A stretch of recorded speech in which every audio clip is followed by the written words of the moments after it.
highlighting some of the things that everybody already knows about how the Matrix operates and what they're trying to do to me and what I believe is going to happen next. It's quite interesting that they are attacking me and attempting to vilify me at the exact same time, whereas real predators, which work for the media establishment, are being ousted. So it's really interesting to do a juxtaposition and do a comparison, right, between how they will treat Philip Schofield, who is confirmed as a groomer, who is admitting he has committed sexual crimes, and how they'll treat me, a man with no convictions and no admission of sexual crimes. Look at the differences in the headlines. Look at how soft they are in their interviews with him. Look at how now, after only 2 or 3 days, the headlines are saying we should forgive him and feel sorry for him and let him off. Whereas me, who's been under constant media assault for over a year, they never let up. They never change. And this highlights the difference between the people who are on the side of the establishment and the people who are not on the side of the establishment. I've been offered to sell my soul very many times. I've been offered $50 to $60 million by companies I'm not going to name. All I had to do was shut up. Shut up, take the money. Wear the stupid hat, wave around the stupid drink, whatever it is. And continue to agree with whatever the Matrix says, regardless of my own personal feelings, my personal views and beliefs, and just push it on the minds of young children. And I refuse to do that. I refuse to sell my soul. If I would have sold my soul to a large corporation, and then this attack happened, which I very much doubt this level of Matrix attack would have even happened to me, but if it did, then this large corporation would speak to the media, and the media would be treating me like they treat Philip Schofield. They wouldn't be treating me as an enemy, they would treat me as an ally. All I had to do was sell my soul, and I refused. The recent BBC interview that took place, I don't think most people understand genuinely how snaky that interview was. The reason I had to destroy her so ruthlessly is because of how the interview was set up. When I was in jail, the BBC was constantly trying to get me to give an interview over the phone, and I refused. When I left jail, the BBC begged me for an interview, daily, begging me. And for 3 months, I refused.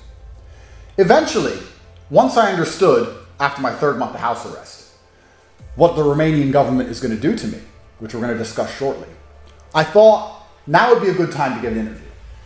BBC begged me, saying that Romania has one of the most corrupt justice systems in Europe, that there's serious problems with the case, lots of evidence that's been leaked shows Andrew's innocent, that Andrew's side of the story hasn't been heard, that we're interested in fair and unbiased journalism, that we don't want to come there and do a hit piece, we want to speak to him and try and find out the truth of what's happening.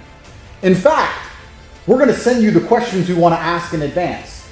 I'm not a coward. I never ask for questions in advance. I don't care, because I'm a professional and I will destroy anyone instantly. But they sent us a list of questions, which was shown to me, and I was like, well, those are actually interesting questions. What's my mental health like? What's Romanian jail like? What's it like being in a courtroom where everyone's speaking a language you don't understand and having your liberty deprived of you? I thought this is going to be an interesting interview. I agreed. The BBC, all nice smiles and all lies, sent us this entire spiel, turned up, turned the cameras on, sat down, and attacked me. They attempted to sucker punch me.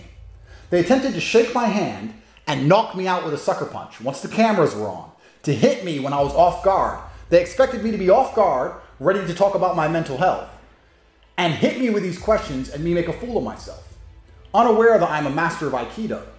And when you attempt to sucker punch me, it simply misses, and I destroy you. Unmatched perspicacity. Just because I'm the best there's ever been, and me, with my quick thinking and nearly incomparable wit, can sit and destroy a professional reporter and her entire research team's preparation, just because I make that look easy, doesn't mean I should be forced to succumb to these unfortunate circumstances. 99% of the population, if they were tricked the way I was tricked, would look a fool on camera. They were very prepared to try and make a fool of me. But I'm the best there's ever been. Did they do this to Philip Schofield? No. Where was the BBC's outrage when Rolf Harris or Jimmy Savile were touching children? They don't care. Where's the BBC's outrage when certain other people, high level in society, members of the royal family, are caught having pictures with minors? They don't care. But they will continue to try and convince you that I am something I am not on repeat over and over and over again. These people are worse than disingenuous. They are worse than simply liars. They are evil. They are a club. And if you sell your soul and join the club, they offer you protection. And if you don't, they aim to destroy you, which is what they're trying to do to me. The Matrix is extremely angry. And they are angry because their weapons aren't working. This is the first time in history where a full broadside of media lies for over a year across every single outlet that they control has failed. Nobody believes them. So now what do? Well, I believe the UK is going to try and raise charges against me. Don't know what for. I've done nothing wrong. Something's going to appear from nowhere. They're going to waste 1.5 to 2 years of my life, make me go to trial. Then when I'm found not guilty, it's been years. Who cares? They're going to charge me because that's how the Matrix works. Unfortunately, I'm up against an enemy which I can't really, truly beat. I can't beat them.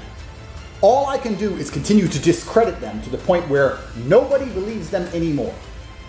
If I have to martyr myself, if I have to some degree sacrifice my liberty and the quality of my life to highlight how the Matrix operates, how the legal system and the media work hand in hand, if I have to sacrifice myself to do those things, then I guess at least my imprisonment is a noble one. And I'm a man.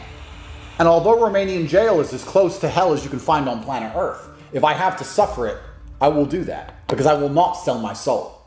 When new charges come, when new countries attempt to attack me, when the Matrix unrelentingly continues to print lies about me and try to convince the world that I am a bad person, these people are liars.